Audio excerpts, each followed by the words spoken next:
Great. I might have you send me a hat very soon. Yes, I'll be happy. I will like send it. you aware about the information. Yes, indeed. Good. Brian, we are live, right? Yes. So I'm gonna send the link. Isaac, you send to Okay. Cheick, and then we'll share, and we'll take the first moment to share, and as usual, Yeah. and then we'll take it from there. I like.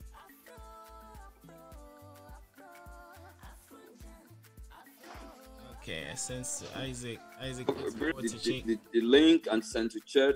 Yeah, I sent to you. Yeah. Yeah, all right, cool. We really have 3 people online. Thanks. You know what? My WhatsApp is working on my laptop. Why can't it just do Zoom for me? Yes, indeed.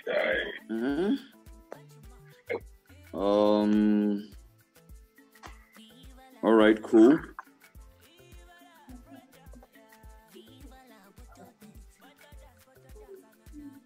Chad, there you have it. Yeah. I've sent to you.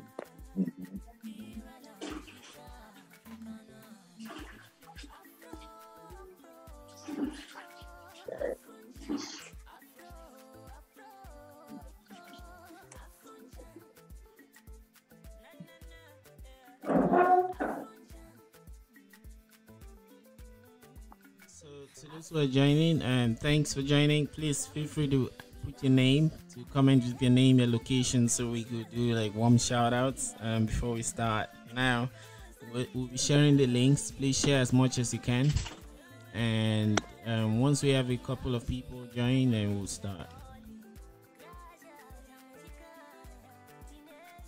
Let me just share with the different groups.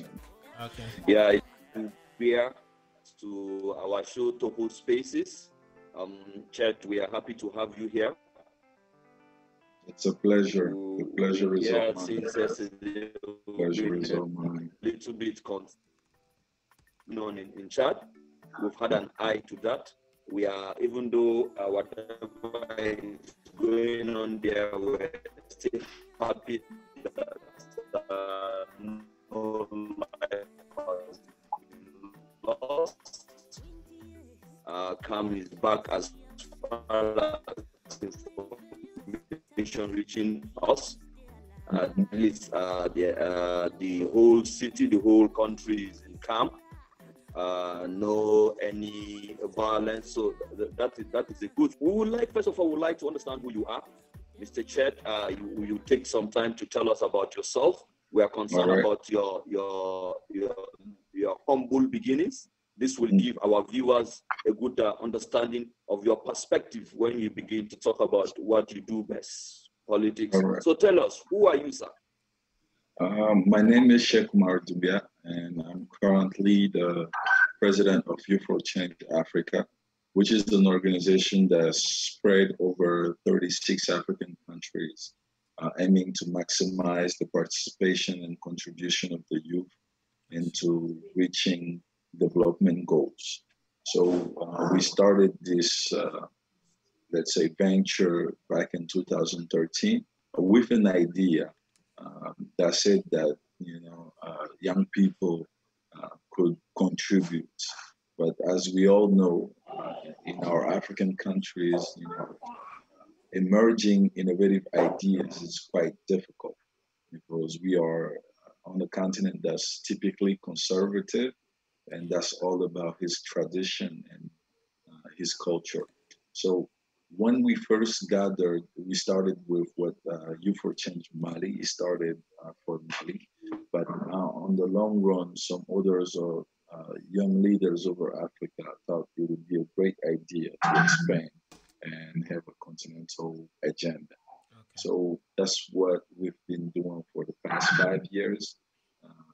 What we've been doing is push forward youth-led initiatives, allow youth-led projects to come to reality as far as entrepreneurship, community leadership, volunteering, politics, economics, anything you would like to do. You have this community of young people with various expertise coming together to support and help your idea become reality. So As far as myself, I studied political science at Metropolitan State University of Denver, which is in the state of Colorado in the United States of America. Mashallah. Yeah, and I first had a basketball scholarship. I was on a sports scholarship. Hmm. Really tall guy, 6 feet eight, about the same height as Wow.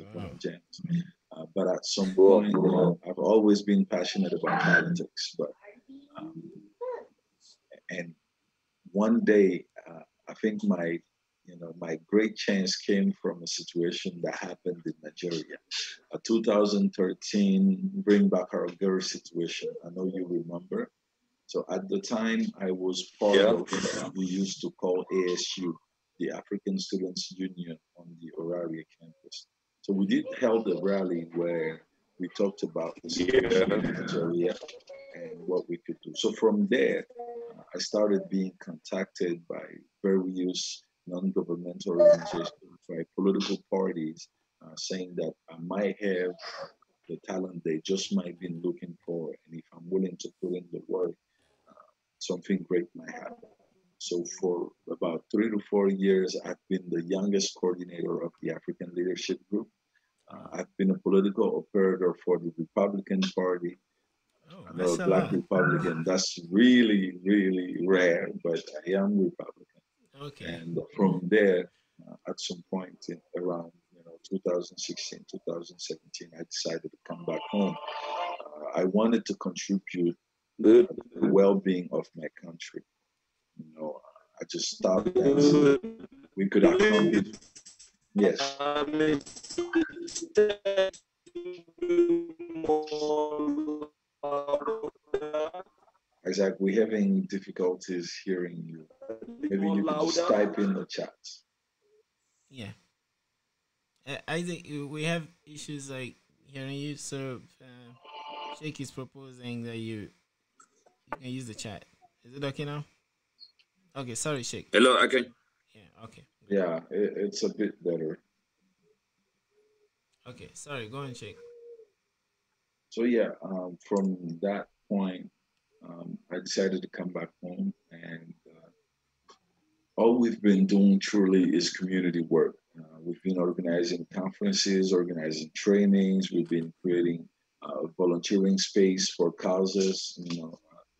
We've been helping orphanages, schools better their after school programming. The extra academic curriculum, because most of our schools all over the African continents go through the academic program, but there is not much time left to learning soft skills, to developing sportive skills or your own leadership. So we've been helping in that manner of the way. And at some point, we, we, we became a large number of people. So, once the number rises, you start being requested on the political field. Yeah, So I started collaborating with political personalities and tackling issues that are relevant to young people and the future of the country. So that's mashallah. pretty much what I could tell you about myself. Wow, mashallah. Well, that's very interesting. I think you are the right person to talk about. We talk about what is happening in Mali. You seem to have a very good grasp of the politics of the political terrain of Mali, and not just in Mali, across the African continent. Um, First, I would just want to know what is the situation at the moment in Mali. Well, What is the temperament of the people? right now, people are quite divided in between three different feelings. Many are happy that the ousted president left power because there is a popular thinking that him and his regime has been a cause to many challenges or many difficulties the population has been facing. But most of us also are afraid because we are kind of now navigating in the dark. The army, came out and got a hold of the power, but we don't quite know yet what are the visions, what's the action plan, where are we going. Why are we going there? So there is so many questions we are looking to answer. And added to all of that, we do have many lots of pressure coming from the international community as far as the coup d'etat, as far as reestablishing democratic setting and constitutional ruling.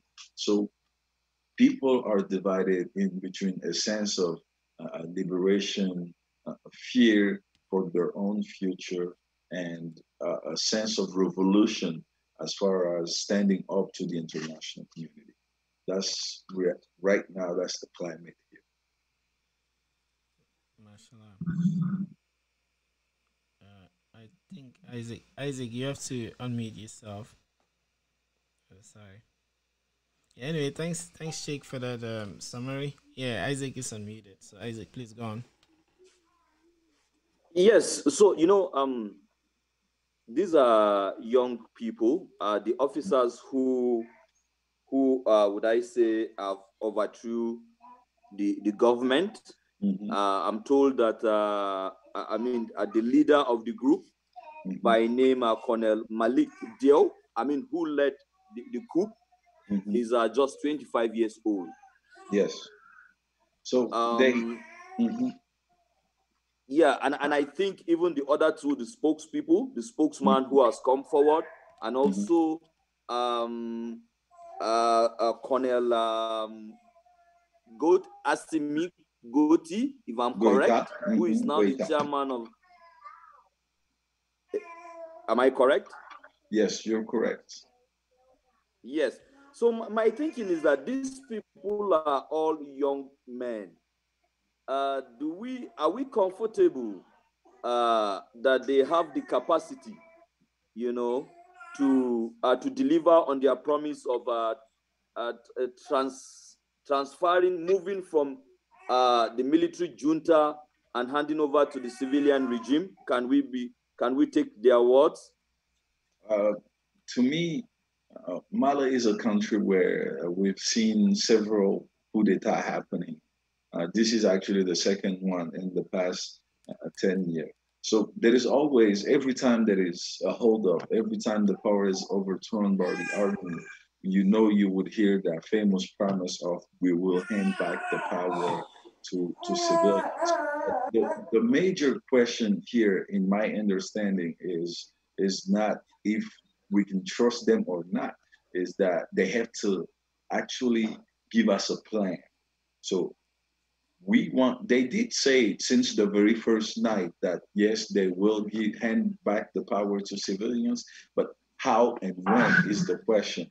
And when you say today, this is actually the particular setting, because before the president resigned, he did uh, uh, uh, he took away his government and the national parliament. So our constitution says that when the president can no longer fit his functions, the president of the parliament has to come in power. So now that we don't have a parliament, now that there is no operating government, so how will they hand power, and to who and when and in which delay?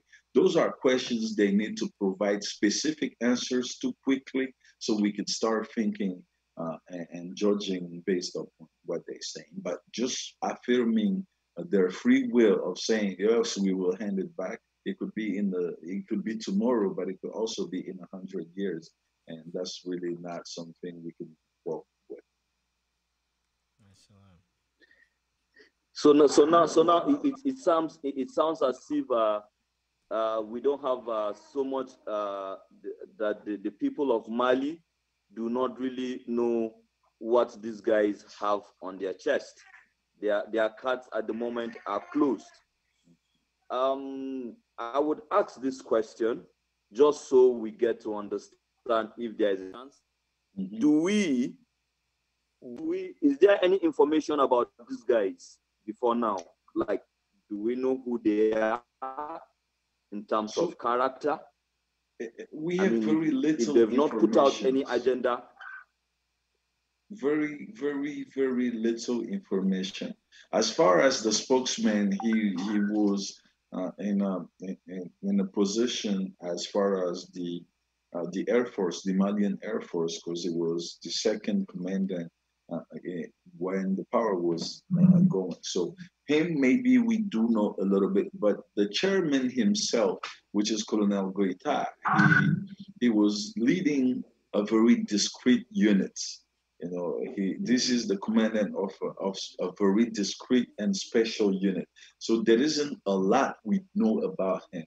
And we can surely question their political abilities, as far as handling a political discussion or as far as establishing directive towards, bringing back things to normal.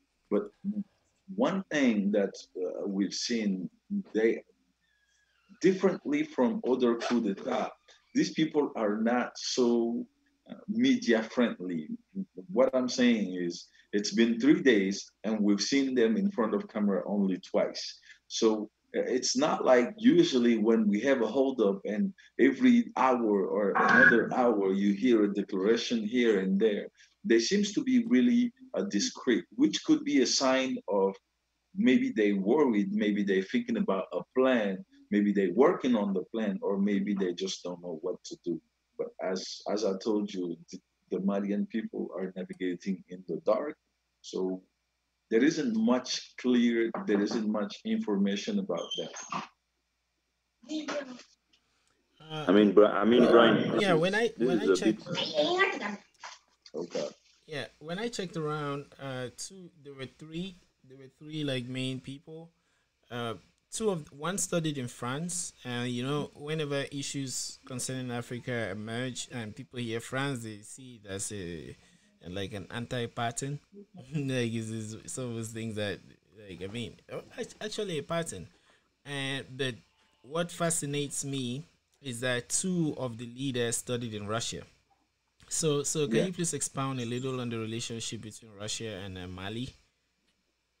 So I mean, military wise, we have a really profound cooperation with Russia, Okay. where let's say uh, tens of Malian uh, officers studies in Russia every year. Russia gives out numbers of military scholarship to the Malian government Okay. each and every year. So uh, studying in Russia is not something that's uncommon as far as the Malian army. Studying in French also is not so uncommon Yeah. because most of our high rank officers, do their military universities there. But can we think about the role of the international community overall? Yeah. Yeah. Questions we asking ourselves that I'm asking myself since everything blowed up is we do have a United Nations mission in Mali, Yeah. listen, and we haven't heard much from them, and they were here, and in their mission goals, it was stated that they are supposed to protect the Malian institution, democratically established institutions. So how does a coup happens and an institution is overthrown, and we don't have any kind of concrete reaction from them? That's something that's been going around my mind Yeah. and that I've been looking into. But also, we have to look at the fact that this whole situation also started with a popular movement. Yeah. So people has been really out. Even the day of the coup, people came out, supported the army, Yeah. and so on. So maybe that could play in the balance. But as far as now, nothing, as I said, is so clear. There are lots of questions. We don't know what's the core basics of this new military committee. Yeah. We don't know much about the man leading it, and we surely don't know much about their plan for the country. About knowing the man, I think that's a good thing. I mean, about knowing the man, I think that's a good thing. The top of a mountain is not known, like the highest point on the mountain. It's not known, and it also shows that they're probably geared. They're conserving their energies and applying them towards bringing change rather than appearing as heroes or like appearing for the media. But uh, BBC has also released BBC released information that the military said they're gonna conduct very soonest they'll conduct like some elections and hand over power, and they already formed this body to ensure the safety. I think that happens in most revolutions. Those that take power, they always form this committee, and although in cases like French Revolution, some kind of friction starts existing within that body, and then it goes out of hand. So from your experience, do you think this body, although we don't know much about them, do you think they are capable of like handling, all things being equal, handling the peaceful and kind of effective transition from chaos to maybe a more structured country and government? Well, what it really does feel like is that they're building a collaboration link Yeah, with the opposition movement called June 5th movement. yeah, So today, the June 5th movement had a press point where they seems to be clearly being the, let's say, the lawyers of yeah. this military committee in the face of the international community. Uh-huh. So I think that relationship uh, could somehow, somewhat tells us that they probably will be discussing getting the power back in the hands of civilians. Uh, but still, it's really early to make a statement reassuring people that they will hand power back, because you know it's something you would take once you taste it, you might want to keep it. So as far as now, they haven't gotten the real taste of the thing because they haven't been exerting any type of real power yet. Yeah. But once things start getting into shape and they start commanding actions, and then we see what that gives out, then we will know uh, whether or not if they will stay or not. Yeah, but military people are actually known for order. Power is not new to military people because first, just the cafe and the salutes that you do is an exercise of power, either when you're giving it or when you're receiving the salutes. So do you think it's easy for military people to get drunk in power? Yes, indeed, because it's a much different type of power. Brian, it's common in Africa. Okay. The political power goes really beyond that military power.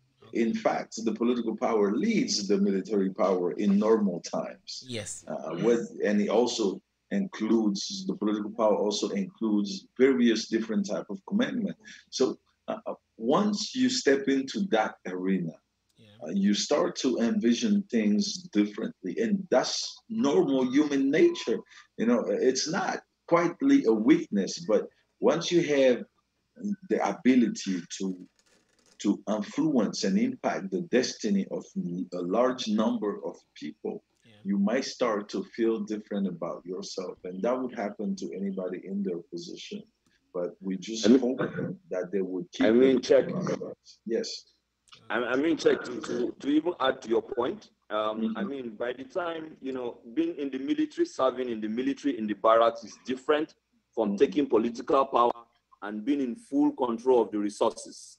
That's You true. know, Yeah. now they are in control of the central bank. They are in control of all the resources of Mali. And when they begin to enrich themselves, they have access to this wealth. It becomes difficult, for anybody to just want to part with this access to these monies. And in Nigeria, we've had situations like that where Mhm. we were ruled for decades in Nigeria by military head of states who will come and promise, okay, we're going to hand over. A Mhm. classical case is Ibrahim Babangida, whom he had in Yeah. 1985, and he Mhm. stuck to power until 1983 and Yeah. 1993 or so. It happened Another here person came in. also. Yeah. But for the case of Mali, check. I would want to give these guys a benefit of doubt because in 1991, the first coup, they handed over power, isn't it? In 2012, the coupists came in and also handed over power. You know, so and I want to see things the way Brian has just seen. Maybe these guys are smart guys. They don't want going around talking up, making about a lot of noise, but keeping their plans to themselves and just executing it. Because sometimes when you give out too much information, I mean, tactically, you are probably you become so vulnerable, you know, to failure. You know, so I want to think, I want to have the hope that these guys would hand over to power. But in the event that things turn out otherwise, ECOWAS has condemned what they did, and ECOWAS has gone ahead to activate the standby force, you know, which they think if these guys don't hand over, they would go in there. Even UN is against them. The AU is against them. So what do you these guys, they don't have a choice, do they? I think they giving themselves a choice. They waiting to create a choice. I think that the movement of June 5th has just affirmed that they will be coming out tomorrow, Friday, and they will have a celebration to they will celebrate the victory of the Malian people. And I believe this action is actually a way of telling the international community that we do have the support of the people, so be with us. So pretty much, I don't see it as clear as you're seeing it. I think they are working on mobilizing social, civil society forces into supporting them as and using that as a bulletproof, a gillette against the international community. And once you refer to the history, before you get into 91, you have to go way further. You have to go to 68. 68, the army took power and they stayed for 23 years. So we that's why I'm telling you, we all hope that it goes well, that the country get back on track, that things start moving, but we have to stay realistic and we have to analyze based on what we see on the ground today. And what we are seeing today is not reassuring. And as far as the fact that maybe they're smart guy, they keeping it low, they don't want to do you when take you hold the power, you have at least the obligation to speak to the people, especially when you are not the one they voted for, especially when you don't have this popular legitimacy. So you have to tell people, oh yes, here is what we are going to do.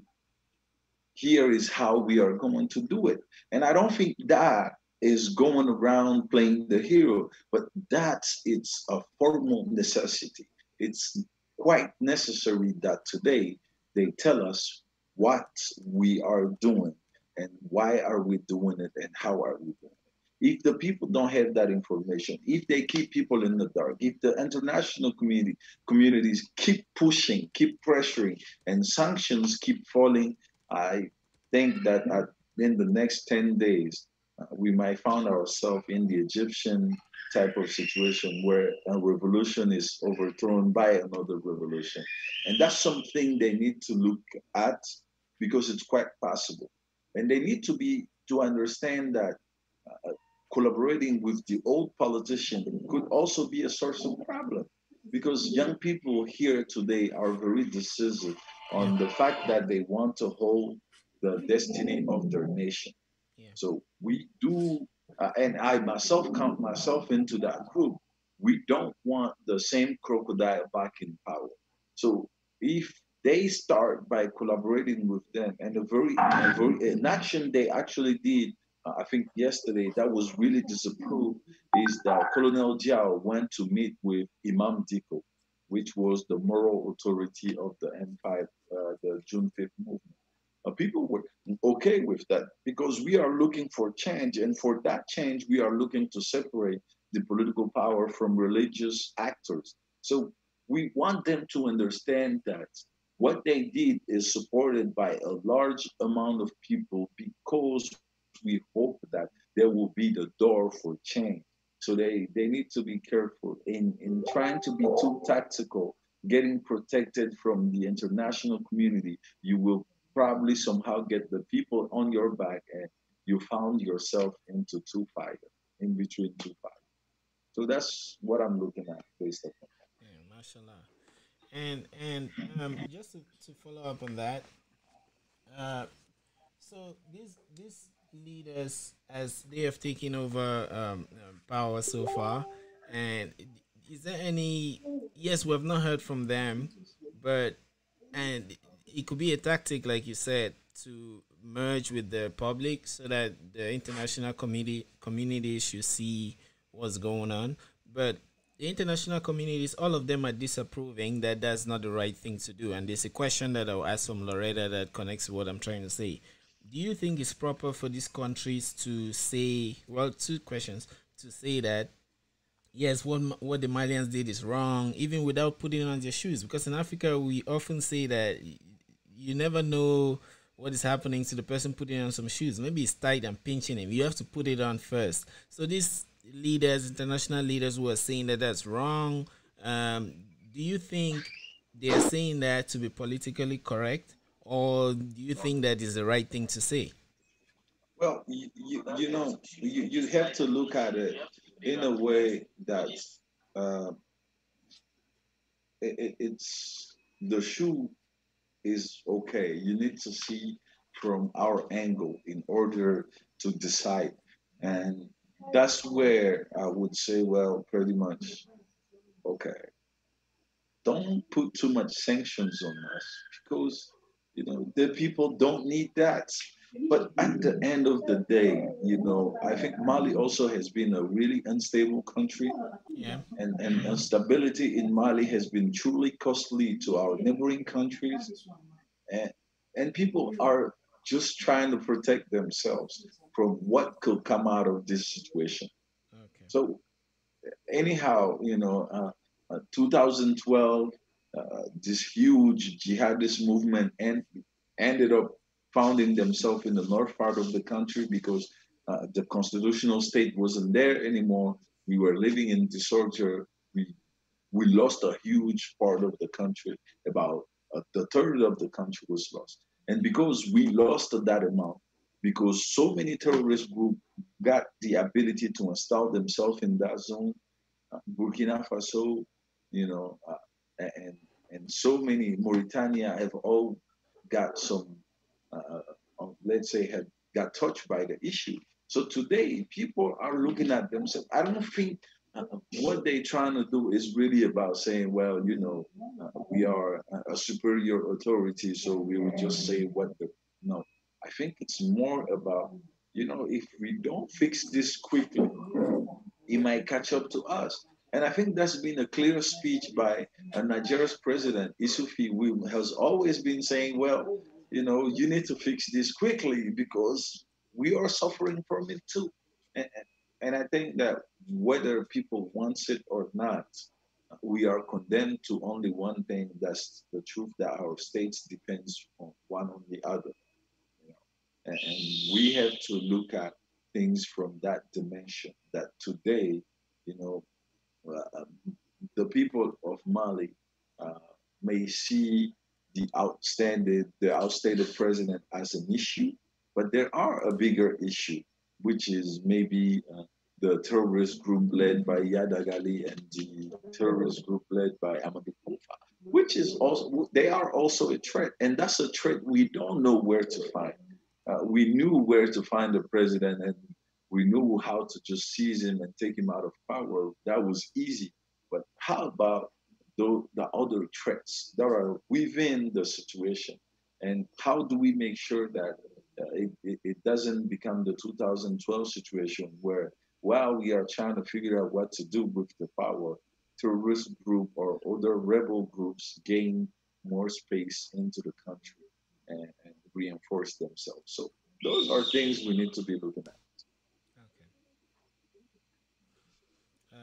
Isaac, you want I'm to just I'm continue? just Mhm. curious because I know that I think that I mean the situation in Mali also has some similarities in Nigeria. We have issues of corruption, insurgency, and this is what our leader, and this is the irony. All these leaders in Niger and in Nigeria, I don't know how much they've done in their own countries, and that would even put them in the right position to actually, advise, the Malians on how to deal with their situation. But then I would like to just ask, how prepared is the youth? You mentioned the youth. How prepared is the youth, to, if in the eventuality that power comes their way, how prepared is the youth of Mali, politically to take over this power and administer the dividend of democracy that is desired? Well, I think Mali today has its most educated, young people. We have several youth leaders whom have studied in the best universities and whom have proven their leadership over the year on ground. We have looked at a large amount of entrepreneurs whom are impacting national economy. We've looked at a huge amount of civil society organizations whom are impacting every day. So I don't think the question is whether the youth is ready or not. It's not a matter of readiness at this point. At this point, it's a matter of vision. What's the youth's vision? So how do we envision this country for the next 20 to 30 years? And why that vision has to be heard, that vision. That's why I was writing about that. I said that this military committee has to work towards facilitating the emerging of a new political force. Why? Because we had the same political parties and the same politicians from the last 30 years, since the beginning of democracy to today. And these people just took us through, the worst. It's like walking through hell. So every stop you hope you're getting a hold of heaven, but it never happens. So at this point, change is what should happen, and at any cost. When you see like the presidents around Africa, well, when you look at the results, there is no satisfaction all around the continent. I think the only president who is being able to hand out a bit of satisfaction could be Paul Kagame. But even there, sometimes we question the nature of democracy. But still, it's about legally and the legitimacy. Because today, legally, this committee, this military committee, has no legal base to lead the country. They have no legal base. And if we look at legitimacy, nobody voted them in. Nobody even know where they come from. So there is no legally they have no space. Legitimacy-wise, they have no space. The only thing that we could clap for them for is people has been asking for this, and they handed it. So is that enough to lead a country? No. So indeed, the youth has to come into power, whether they're ready or not. They have to get their chance. It's a generational chance that the youth has to take. And I think they will learn on the task if they need to. But otherwise, I personally believe that we have some tremendous young leaders here who could do the job. Yeah. Including one of the leaders of this group is 25 years old. Although some people think that it's like football age, but that's amazing to know that. And also the world today, we're in the information age, so I think the youth are capable of handling the country because a lot of the youth are well educated. They just need that ground to study and to implement what they know. So we have some questions from the audience. Mhm. Yeah, some comments. So there is one from Loretta and Tweet. Shout out to you. Shout out to everyone who is connected. Please share so that more people could connect and ask questions, and our doubts can be cleared eventually. So Loretta has a series of related questions, so I will probably just ask all, and you just handle them. The first one is: Are coups good for democracy?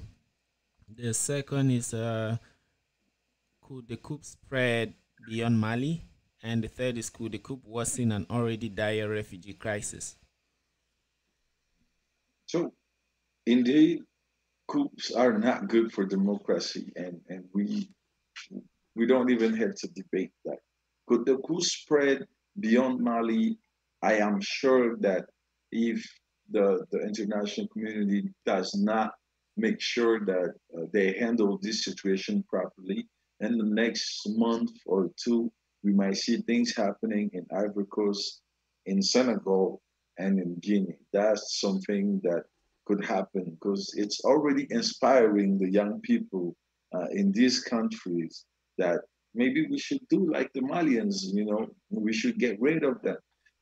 And I think this permanent feeling of saying that changing the leader will solve the problem is something we need to get rid of. We need to work on systematical change.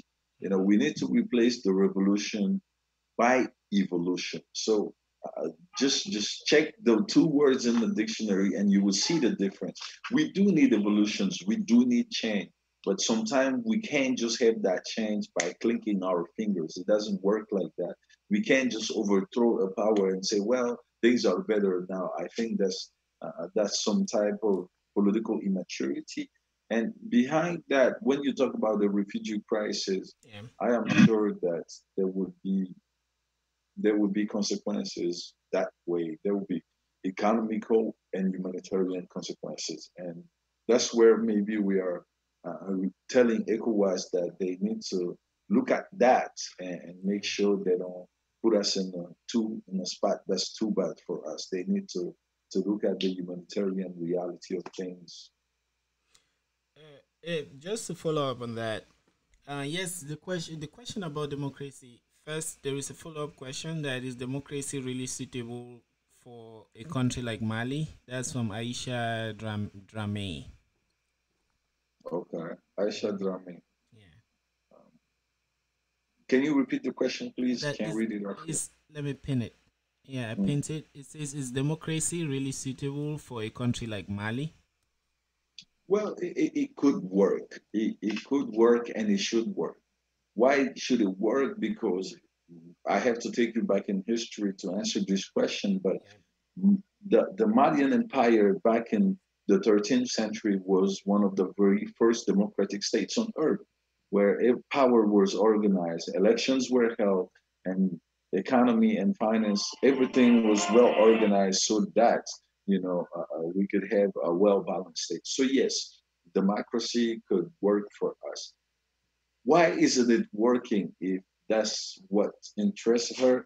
It hasn't been working because the explanation that was already given at the very beginning of this new form of democracy, this European form of democracy, which said that, oh, it's the power of the people to the people. So everybody belong, thinks that, yes, it's our power, so we can do what we want with it. And at some point, we found ourselves with a nation where there is a outstanding lack of discipline and there is no respect in regard of the constitutional law because we have to be realistic. We do have issues with the politics. Our politics, lack of sincerity, their lack of effectiveness, but the people also lack of discipline. The people lack of respect of the law and order that are necessary to the vitality of democracy. So that we need to look at. Okay, I see. And so also another thing that comes to mind is, since you mentioned like respect of the constitution, but earlier too you were saying, when asked about if the crisis can spread to other nations, you mentioned the international community.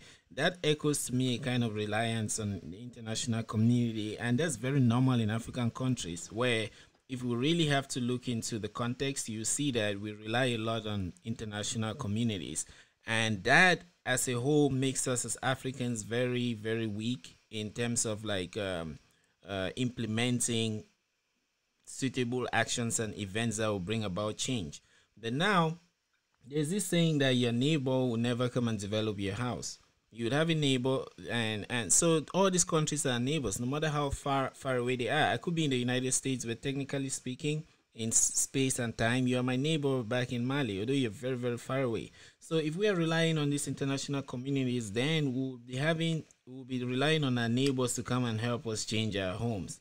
But that aside, you see that now in terms of businesses and also talking about neighbors, due to competitive advantages and all the economics that stabilize countries, we would see that some of these countries have interests in African countries.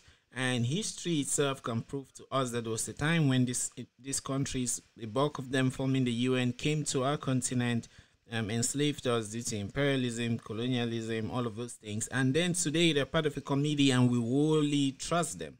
So do you think it's relevant for us youths today to think that international community should really help us without us really looking at the kinds of shoes that we want to like sew for ourselves and walk in?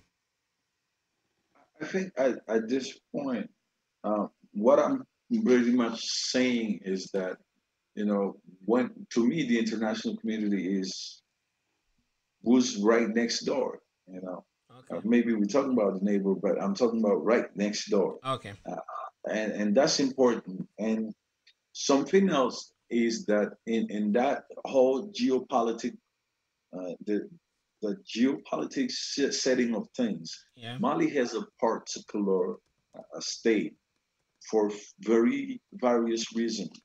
First reason, geographically, we do have an outstanding position as far as the equator, as far as the Greenwich Meridian, and who knows what that stands for knows that there are a lot of potentials there. But something also that's important to see is we do not have access to the sea. So we Okay. do import and export through our neighboring countries. Okay. And that's something that's key in our economy because we are a country that lives off of import and export. So we can't outlook that. We would love to. At this point, I think the very first president of Mali tried. He overlooked that thing, switched the money back to the Malian franc. We had to go back to that. At some point, we have to think community. For Okay. some point, we do have to think community, and that's important. Now, am I saying that they should come and change things? No, I don't think we need them. I don't think, like I told you, by saying the youth was ready, I'm telling you, we do have the necessary human resources to do what's supposed to be done in order to offer a better living to the Malian people. Okay. And people that are, listening, that knows what I do, knows that's the speech I go about every day. Yeah. But at the end of the day, when the issue gets to a point where we did sign treaties, we did commit to engagement, and we will do the same thing everywhere else when problem starts. Then yes, we do have to call on our community and say, hey, look, we are in this situation, help out. Because we are in a world where nobody can do it alone. The US today, number one, word power, everything you want. What does the US really do alone? Nothing. It's we do have to understand that international relations are not a gun pointed at us. The gun is not pointed at us at all. Oh God. Okay. It's time for salad. Yeah. So Uh-huh. the gun is not pointed at us. The reality is, Noam Chomsky said it better than I would. He said that, you know, international relations are like a spear. Yeah. And when you are on the end point, that's where it hurts the most. So a country like Mali could position himself fairly well. As you see us as the second largest and gold importer in the world, as you see us with the cotton, what we do have, as we see us, as I told you, our geopolitical position, we Yeah. could do great things if we have an offensive diplomacy, which we failed to have. Yeah. That's why today people would decide for us when we should be deciding for people. when we used to decide for people. And I think that's also a cycle. Sometimes you need to lose your privilege so you learn to regain it. Because you can look at the very first map of the world, they call it Atlas al Catalan. Yeah. You will see a man drawn with a golden stick. He was from here. Yeah. At that point, we led the world and we told the world what to do about the situation. But we lost that privilege today. And it would be weak from us not to recognize our current state. Where we are now is we need to use all potential allies that we could use to get ourselves out of the darkness. And I think that's just legitimacy. Yeah. And That is interesting, and my prayers for Mali mhm. is that it regains its position. Its significance in terms of politics, trade, and all of that. Um, while you were speaking, I was just wondering, what would be your expectations, to these military people? What would be your expectation of their plans, to move Mali forward? That is one question. And secondly, how would you advise them in terms of when they want to start processing on how to hand over power to a civilian regime?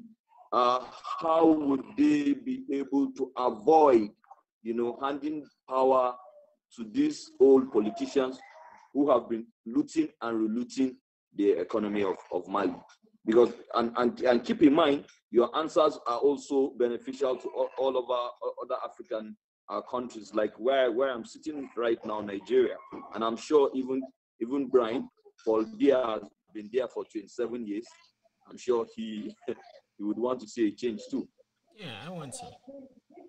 Well, first thing, I think that, they have to quickly meet the head of, independent election college. They have to meet him quickly. They have to meet him and discuss with him on a practicable plan or how to conduct general elections. And when I say general election, I'm talking about presidential, I'm talking about legislative, and I'm talking about municipal elections, all three at the same times. And I've heard some rumors saying that they're thinking about reviewing the constitution in between the transition, and I would say that's a really bad idea to review a constitution under military power. I think it's a really bad idea. So something they should also remember is in 2012, the military regime chose who became the president of Mali. Okay. And today, Yeah. the same people came and took him out. So it's not their job to choose for the people. It's not their job to pick who's going to be Mali's next president. And if that idea come their mind, they should shake their head and just pull it out of their ears, because it's the job of the people. So what they should do is create a climate secure enough. So once they meet with the head of independent election college, they have to go back on the field, because we can't have election if we don't have the whole country. So since there are some parts of the country where we don't have access yet, we would ask them to go and reclaim our full territory back. So once they put their hands on all the territory while the technical work is being done, once that's done, I think we could get, a great way. People would, we will have candidates, people would be a bit afraid because every time a president comes in power, he gets kicked out, but we still will have candidates and we still will vote. But they must keep in mind that it's not their job to pick. They don't have to be in favor of any candidate of any politics. And if they do that for their own security, they have to remember that the man who handed power back in 2013 was put into prison for many years by the man who he handed to. So at this point, the way the world is set up, the real ally are the people. So they have to stay on the people line and things will go well for them. Okay. Mashallah. And there is a question, Isaac. And also, Sheikh, please feel free to tell us when your time is up, since I got the alarm for Salah. So please feel It's all free. right. Yeah. We can work. Okay, thanks.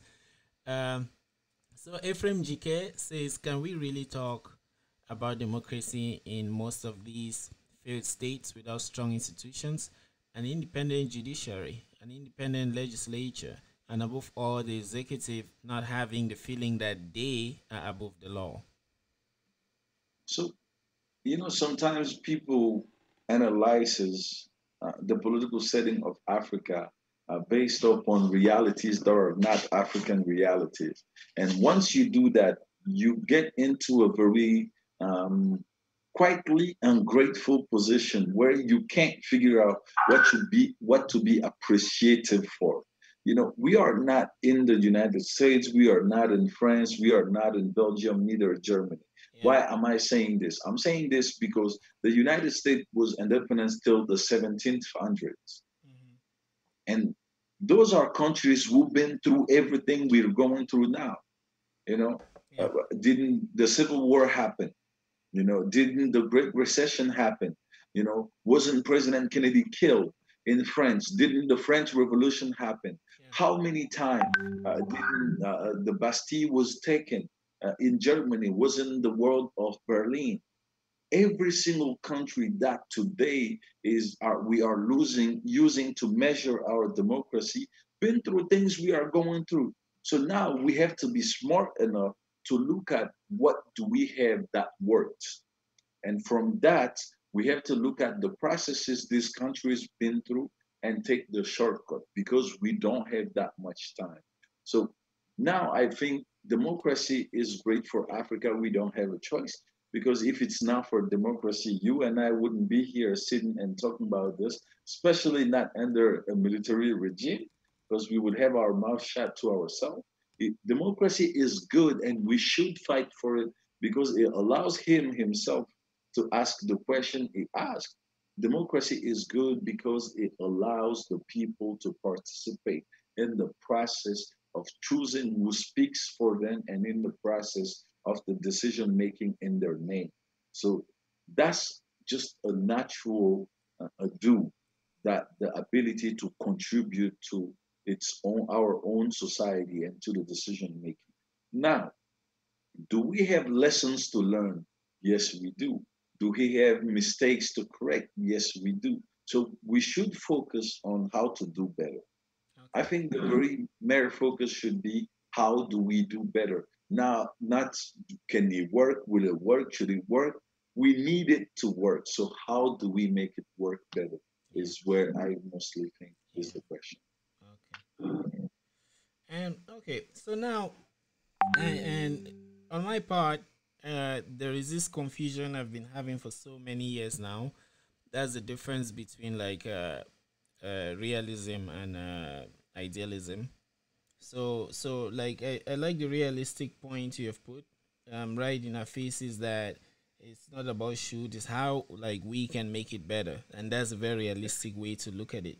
So, but now if we look at Africa, democracy is really good when the people are educated, right? In the sense that they know their rights and duties. If you look at Africa and you look at most of our countries, I'll use Cameroon for example. Something goes wrong, the president shows up and or sends a representative, and they offer rice, they give rice, and people start clapping, thanking the president. But I'm wondering, like, what does the president do? That's even small. They give you rice and you clap, and then you're actually happy based your taxes, it's your country's resources. During elections, they send ministers and they come, maybe those from your tribe, and they say we'll build a reference hospital, and the people clap. And I'm wondering that that's what like you need it. It's your right. You see what I mean? So with such a population, democracy becomes really, really kind of You know, tricky. this is the problem of our democracy. It's not Um, because people are not educated, yeah. it's because we are not leading for the people. Okay. What do I mean by we are not leading for the people? You see, today in Africa, people do things because it should be done, because they do it over there this way. Yeah. But Yeah. those of us who've been to school, those of us who speak these foreign languages, we just think we're smarter and we think that we can sit with our nice ties and think for the people. Yeah. So to save Africa's democracy, to make it work, we need to look at something called agile governance, Okay. governing based upon the aspiration of the people. And today that's quite easy. Even if it's the young people, that's very easy. You just have to put out a Google form, you know, Yeah. and then people will fill out. Yeah. This Right. is True. what we want. This is how we want it. This is when we want it. And from there, we could build public policies. From there, we could create institutions, institutions where people found themselves, institutions from which they could identify themselves from. Because today, you know, when you say president, mostly people think about a king. That's our conceptions of leadership. Yeah. So we have to ask people what they want. How do they want it? You don't just say, "Oh, I know better. I studied, so I know better. I've been to the university, so I know better. So because I know better, I think this is what we should do." Yeah. And that's how you get yourself kicked out of power every time. Because Yes. doing what you think it should do, even if it's the right thing to do, the people behind you don't understand, they don't relate, and they don't feel included. Yeah. So once, even when you're doing good, that's why presidents such as Mugabe, presidents such as Yahya Jammeh, presidents such as Muammar Gaddafi, who did really well in their countries, were thrown out of power because, oh, you know most, you know best. And what about us? Yeah. Right. True. Even if you're doing good, if the people that you're supposed to lead are not included, are not participating, do not get their voices heard, at some point you get yourself out of power. So it's just about that. We need to get more people talking, not just the ones who've been to school, not just the one who dress in suits and ties, Yeah. but everybody has to contribute. And I think that's the challenge. Mashallah. Local governance. Once we get the local governance to work, we'll get everything working. Because ask even in Nigeria, I know it's the same thing. Everybody knows the president. Whatever happens, it's the president's bad, the Yeah. president's Right. bad. But you ask them, what's the name of your mayor? They do not know. What's the name of your deputy? Who represents you at the parliament? People don't care about these guys. But these guys are the pillars of democracy. So if local governance is not working, the presidency would very often be failing. And that's what Africa needs to understand. Yeah. I see. I see. And Good, there are good. questions again. So Oh, going sorry. for, Mhm. you have a question Uh, from yeah. From our the listeners, audience. Brian? Yes. So, well, I'll put a Of course, comment before. let's take our listeners. Yes, I'll put the comment before that. That in response replies to what they were saying. So Ephraim GK says, each time I get that answer, um, I realize we are doomed. We are doomed because I guess just repeatedly verbatim what a member of government in one of these African states said when he was asked why the roads were not fixed and the roads had been paid for. The then minister said it took the US 300 years to be where they are today, so we don't have to rush. This is sick to me because others are developing their countries why Africans are giving excuses why they can't. So sad indeed. So, do you have a reaction, Sheikh? Indeed, like I said, we need Yeah. to take the shortcut. I think that's the sentence he missed. Okay, We okay. need to take the shortcut. What Okay. I'm saying is we can't do it overnight. Don't, you know, nobody will do this overnight. You can't do it overnight. Yeah. There isn't a miracle recipe, Yeah. you know, and saying that it took people 300, 400 years is just a reminder of it's not an overnight job. Everything has to contribute at its best. But truthfully, I agree with you on the fact that we do need to take the shortcut. But even that shortcut won't be as fast as we want. And we need to be realistic on that. And that's not doomed because I don't see a country that did it under 50 years. Singapore did it in 50 years. They went from an enslaved country to a developing country in 50 years. China approximately did it too. But now you have to look at many different conditions, but it won't happen overnight. That's for sure. Okay. It takes time, it takes sacrifices, and most of those things, we have them on our side, and we just need to bear with our own self and be dedicated to the work. Because this time we spend on uh, talking about our leaders, talking about other countries or what they doing to us, victimizing ourselves is losing. So we are not, I don't see myself as a victim, and I don't see my fellow Africans as victims. We have to get out of the mindset of victims and get in the mindset of realistic vision and doing. That's what I think the solution is. Okay. Isaac, you want to continue? There is a question from Istra. Yes, Chan. There is a question from Istra Oh, that I there's was more gonna questions. reply. Okay. There is a question that says you can choose to reply or not, but I think you had answered it indirectly. That says, at this stage, how do we build trust between the institutions and the people? And just to recap, when you spoke about the problems, when people face problems, the point at the president or to the president, they don't know their mayor. So I think you were mentioning we should start local, and that happens even in economics. Instead of importing potatoes, if you start dealing with a local potato farmer, then you stimulate the economy. So if you want to throw more light on that, please do. I mean, I would just add a little something. You know, Yeah. political trust isn't something that's based on the speech. It Yeah. isn't something that's based upon the action. Yeah. It's based upon results. Okay. Your action could be really, not loved, not liked, but result wise, if you're doing great, people would want to follow you. So now, the issue, even with our generation all over the continent, follow, is we have a generation who's trying to build trust and like, and that the confusion between trust and like is going to be costly for the next generation of African politicians, because we want people to like us, we want people to follow us.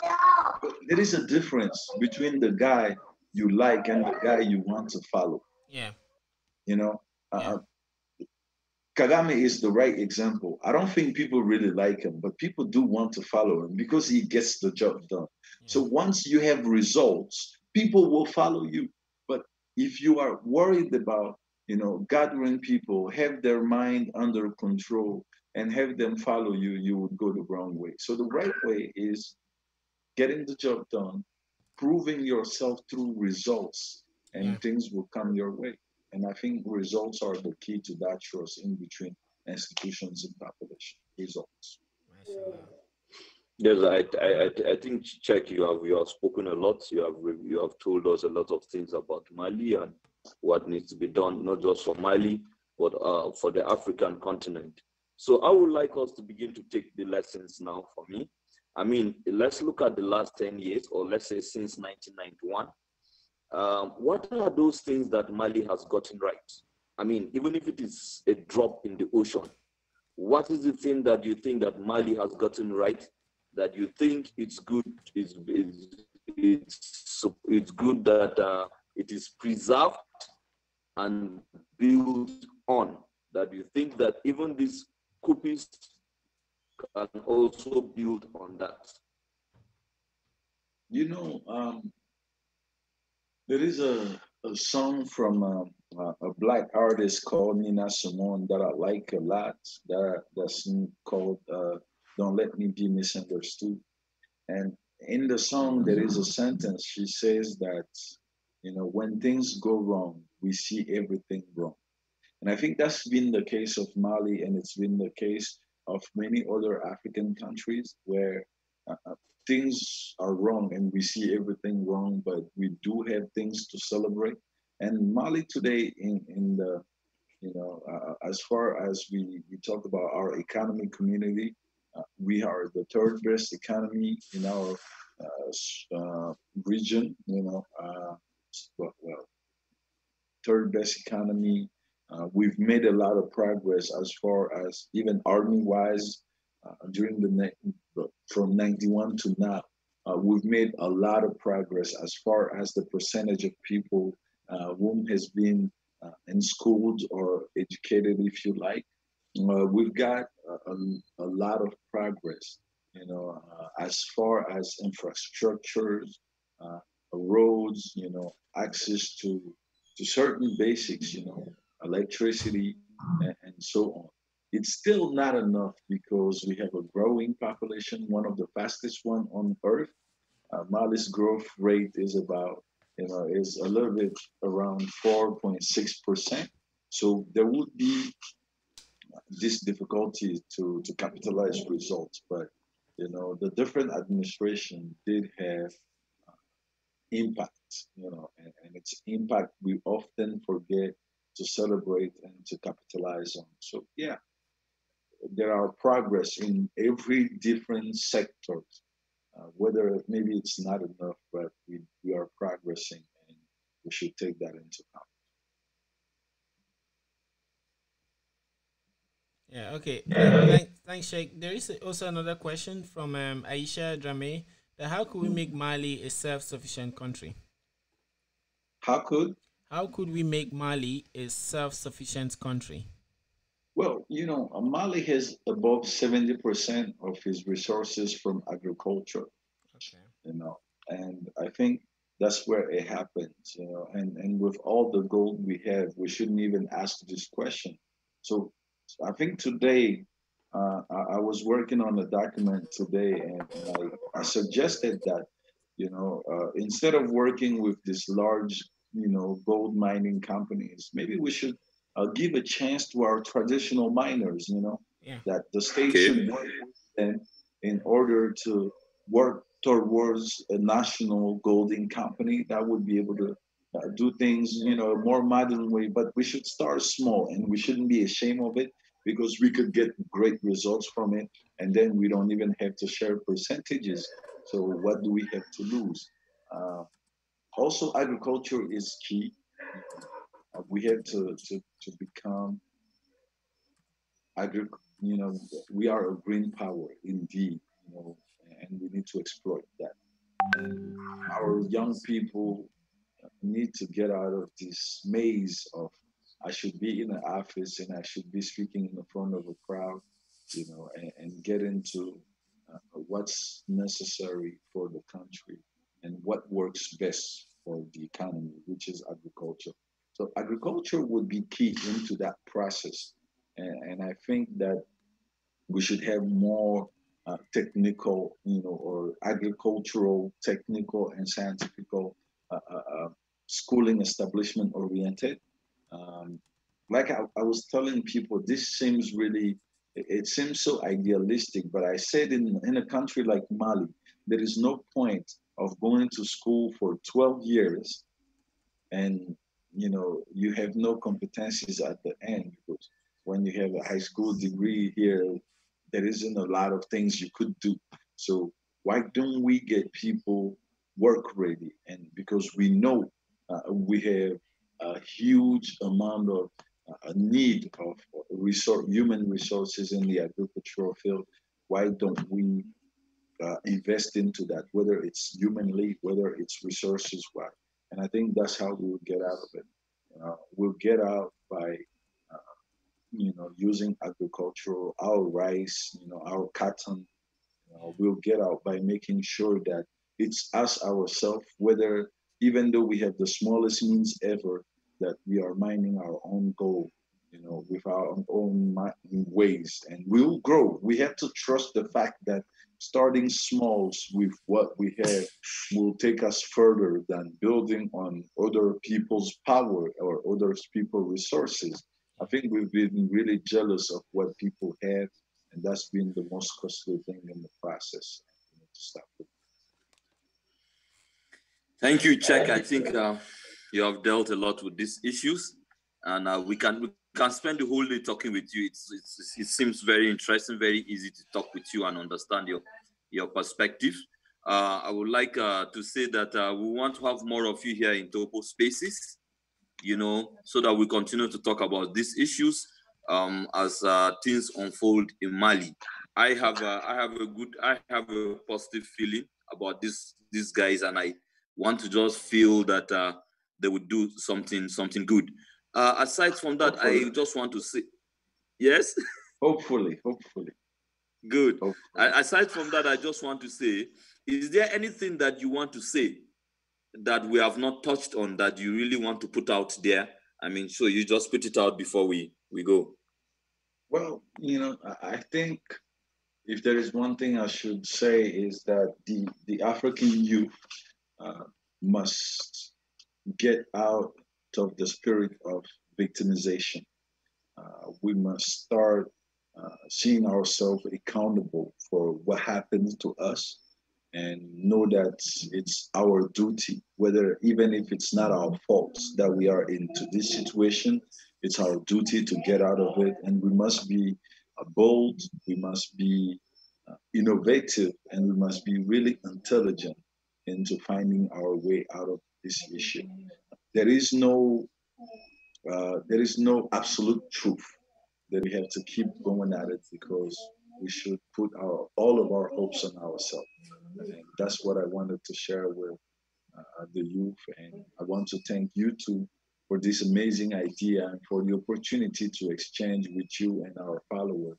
Thank you very much. And I hope we'll have an occasion to do this again. Mashallah. Thank you too. Pleasure. Mashallah. Yeah. Thank you, Chair. Say hi to your family and pray for Mali. I know you are going to the mosque now, so pray for Mali. We will do so. Thank you very much. All right, man. Thanks, Cheers. everyone. Bye. Take care. Yeah, thanks everyone for listening. Cheers. Bye. Yeah, see you guys. Yeah. Bye.